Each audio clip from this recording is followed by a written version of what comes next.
Hello everyone, अगर आपने इस सीरीज़ के पिछले एपिसोड्स को नहीं देखा है सो आई सजेस्ट कि पहले आप उन्हें देख लें एंड मेरे चैनल को सब्सक्राइब करें एंड अगर आपको मेरी वीडियो अच्छी लगे देन प्लीज़ लाइक करिएगा। एपिसोड की शुरुआत में ये दोनों सूजोन को वहीं पर ही छोड़कर आ गए थे, जिस पे मारी से कहती है कि कम से कम तुम्हें हैरा को तो फ़ोन करके बोल देना चाहिए कि सूजोन वहाँ पे है। इसलिए ये हैरा को फ़ोन करके बता देता है कि वो सूजोन वहाँ पे पड़ा हुआ है।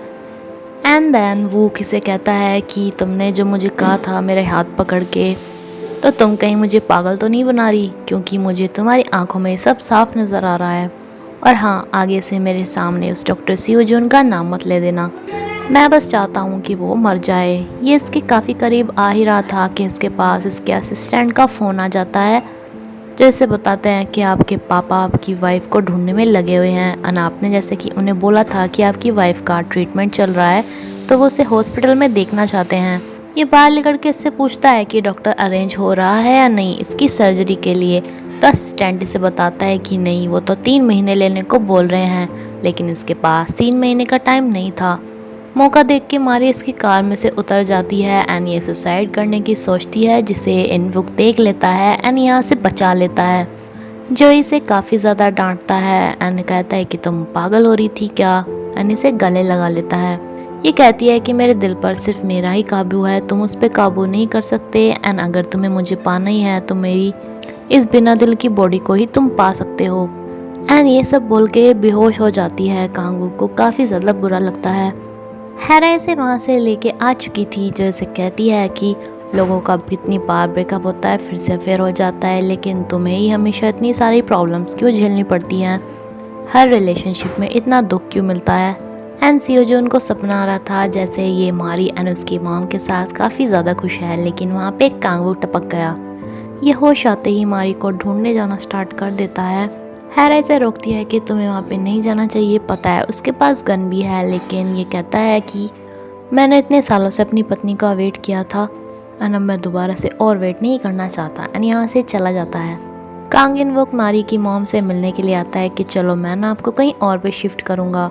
ये इसे कहती है कि तुम कौन हो, मेरा सन इन लॉ कहाँ पे है। तो ये कहता है कि मैं तो आपका सन इन लॉ हूँ, लेकिन ये कहती है कि नहीं, तुम तो वही डरावने मिस्टर हो। तभी यहाँ पर मारी भी आ जाती है, जिसे इसकी मॉम पहचानती है। तो कांगेन वो कहता है कि इसकी मॉम इसे दूसरी शक्ल के साथ भी पहचान रही है एंड मुझे सेम शक्ल के साथ भी नहीं। इसके पास एक हैंकी होता है जो कि इसे सियोजून ने दिया था, लेकिन ये इसे छीन लेता है। ये कहती है कि मेरी सन इन लॉ का हैंकी है, तो ये इसे नीचे डाल देता है एंड अपना हैंकी इसे देता है कि लो ये रखो। लेकिन ये पागल तो थी, तो पागलों की तरह करने लगती हैं, जिस पे मारी ने वही सूजन वाला हैंकी देती हैं। मारी कांग इनवुक से पूछती हैं कि तुम्हें कैसे पता चला कि मेरी मॉम यहाँ पे है। तो इसे कहते हैं कि क्योंकि मैं उनका सन इन लॉ हूँ, ना कि वो जो इन्हें हैंकी देकर बका रहा है। जब तुम मुझसे भागते टाइम अपनी मॉम को छुपाना नहीं भूली, तो मैं तुम्हें ढूंढते टाइम तुम्हारी मॉम को ढूंढना कैसे भूल सकता हूँ। मारी इसे कहती है कि अब मैं नहीं डरने वाली, बिकॉज मुझे किसी चीज़ का डर नहीं। बट ये कहता है कि डर तो है तुम्हारी मॉम का, जिसकी वजह से तुम्हें मेरे साथ रहना होगा। ये कहती है कि चलो ठीक है, जैसे तुम कहोगे मैं वैसे रहने के लिए तैयार हूँ, लेकिन मेरी मॉम को एंड सियोजून को कुछ मत करना। ये ऐसे कहते हैं कि जब तुम्हारी मुझसे शादी हुई थी तब तुम्हारी सिर्फ एक कंडीशन थी कि तुम्हारी मॉम को मैं कुछ न कहूँ, लेकिन अब ये सियोजून भी आ गया। सियोजून मारी से मिलने के लिए इसके बड़े से घर में आता है, लेकिन यहाँ के सिक्योरिटी गार्ड्स इसे यहाँ अंदर आने नहीं देते। लेकिन एक से ये सुनता है कि कांग इनवुक एंड मारी सैनिटोरियम में गए हैं। अब ये सैनिटोरियम के लिए जाता है, जिसके बाद कांग इनवुक मारी को घर पे ले आता है। जैसे कहता है कि देखो अब हम पुरानी जगह पे वापस आ गए, हमारा पुराना बेडरूम एंड साथ में मैं तुम्हारा पहले वाला फेस भी ले आऊँगा। ये पहले की तरह स्टार्ट होने ही वाला था कि मारी इसे कहती है कि मैं काफ़ी ज़्यादा थक रही हूँ। ये बेचारा कहता है कि ठीक है तुम अभी आराम करो, मैं बाद में आता हूँ। सूजियोन सैनिटोरियम में गया तो था, लेकिन इसे अंदर भी नहीं जाने दिया जाता, बिकॉज यहाँ पे उसके बॉडीगार्ड्स पहले से ही पहरा दे रहे थे। एंड यहाँ की ये सर्वेंट इसे बता देती है कि सारी बात क्या हुई थी। मारी के पास यही डिटेक्टिव आती है, जिसे कहती है कि प्लीज़ मेरी हेल्प करो, मेरा पति मुझे फिजिकली अब्यूज़ करता है, जिससे डर के मैं अपनी जान को बचाने के लिए यहाँ से भागी थी। ये इसे कहती है कि मैं हाँ तुम्हारी हेल्प करूँगी, लेकिन जब मारी इसे कहती है कि मेरी यहाँ से भगाने में मदद करो, तो ये कहती है कि मुझे पता है आप मेंटली इल हैं, आप थोड़ा डिप्रेशन का शिकार हैं। यानी कि कांग इन वुक ने इसे बता रखा था कि ये मेंटली इल है, इसलिए यहाँ से भाग जाती है, इसलिए वो इसकी यहाँ पे रहने में मदद करे। यानी कि अब जब मारी से कुछ बोलेगी भी तब भी ये यही सोचेगी कि ये बेचारी मेंटली इल है, इसलिए ये सब बोल रही है। यानी कि ये इसकी चाह के भी मदद नहीं कर सकती थी। डॉक्टर हा को उसके फ्रेंड सियोजून ने इस जॉब से निकाल दिया था, यानी कि अपने क्लिनिक से। लेकिन तभी इसे कांग इन वुक मिलने के लिए बुलाता है, जिसे ये कहता है कि क्या बात, तुम जा क्यों रहे हो। तो ये बताता है कि तुम्हारी मेहरबानी है कि मेरे बॉस ने यानी कि सियोजून ने मुझे निकाल दिया। इसे कहता है कि तुम्हारे साथ ऐसा होना ही चाहिए क्योंकि तुमने उसकी वाइफ को उससे हड़प लिया था। लेकिन अब वही सेम काम सूजियोन ने कर दिया है तो उसे भी इसकी सज़ा मिलनी चाहिए। लेकिन मैं तुम्हारी हेल्प कर सकता हूँ जिससे कि तुम उसके पास ही रहो, लेकिन तुम्हें भी मेरी हेल्प करनी होगी। सियोजून मारी के पुराने वाले घर को देखने के लिए जाता है, जहाँ पे पहले की काफ़ी सारी बातें याद करता है एंड देखता है कि इनवुक ने मारी का लगाया हुआ मारी गोल्ड का पौधा यहाँ पे फेंक रखा है। सॉरी, मारी गोल्ड का नहीं, रोज़मारी का, जिसे कि ये यहाँ से ले जाता है अपने घर। इसके पापा इसे कहते हैं कि मुझे तुम्हारी वाइफ को अभी के अभी देखना है। अगर वह बीमार है तो वहीं हॉस्पिटल में, एंड अगर वह मर चुकी है तब भी उसकी डेड बॉडी को। एंड मुझे तो लगता है कि जैसे तुम्हारी मॉम तुम्हें छोड़ के चली गई थी, ऐसे ही तुम्हारी वाइफ भी तुम्हें छोड़ के चली गई है। तुम हो ही इस लायक। इसे अपने पापा के इन बातों पे काफ़ी ज़्यादा गुस्सा आता है एंड ये इस टाइम को भी याद करता है जब इसकी मॉम ने सुसाइड कर ली थी। ये अपनी मॉम को एंड मारी की फ़ोटो को देखता है एंड देन अपने आप को कूल डाउन करने के लिए मारी को जाके गले लगा लेता है कि खैर अब तुम मेरे पास आ गई हो जिससे मैं अपने आप को शांत कर सकता हूँ। लेकिन मारी इससे हट जाती है एंड ये जब देखता है कि इसकी वाइफ का फेस अब वैसा नहीं रहा जो कि इसको कूल डाउन करता था जब इसे इसकी मॉम की याद आती थी तो ये इसके पास आता था, तो इसे काफ़ी ज़्यादा बुरा लगता है। एंड मारी इसे कहती है कि मुझे ये सब के लिए अभी थोड़ा टाइम चाहिए। ये कहता है कि टाइम, तुम टाइम की बात कर रहे हो एंड उस टाइम का क्या जिसमें मैंने तुम्हें इतने दिनों तक ढूंढा। तुम ये सोचो कि तुम इतने दिनों बाद मेरे पास आई हो एंड वो भी इस दूसरे फेस के साथ, तब भी मैं तुम्हें प्यार कर रहा हूँ। एंड अब मुझे गुस्सा मत दिलाओ, ठीक है। देन मारी से कहती है कि बात तो ये है कि तुमने कभी मेरे रियल मी को देखा ही नहीं। हाँ क्लिनिक में वापस आ जाता है जो इसे कहता है कि मेरे कुछ अपॉइंटमेंट हुए थे, किसी की सर्जरी करनी थी, वो बीच में ही रहे हुए हैं, इसलिए वो कंप्लीट करके ही मैं यहाँ से जाऊँगा। तभी हेरा भी यहाँ पे आती है एंड इसे कहती है कि तुम अभी गए नहीं, तो ये इसे भी यही बात बोल देता है। एंड हेरा इसे आके कहती है कि मैंने वकील का पता किया है, जो कि हाँ भी सुन लेता है।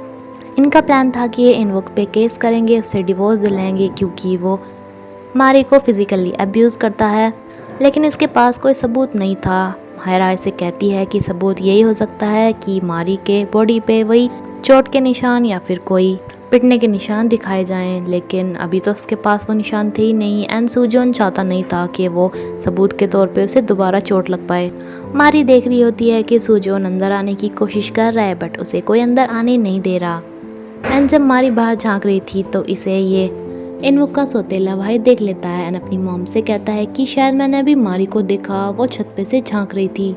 इनवुक को भी उसका असिस्टेंट आके जानकारी दे देता है कि सूजोन किसी वकील को ढूंढ रहा है इसके ऊपर केस करने के लिए, इसलिए ये इसके घर के बाहर आके मिलता है कि मुझे तुमसे कुछ ज़रूरी बात करनी है। एंड अंदर आके जब ये इसके घर को देखता है तो सोचता है कि यहाँ पर कभी इन्होंने टाइम बिताया होगा, बट इस बात को भूल के ये इसे कहता है कि काफ़ी अच्छा गार्डन है तुम्हारा, मारी ने मुझे बताया एंड वो बोल रही थी कि हम अपने घर में भी बिल्कुल ऐसा ही गार्डन बनाएंगे।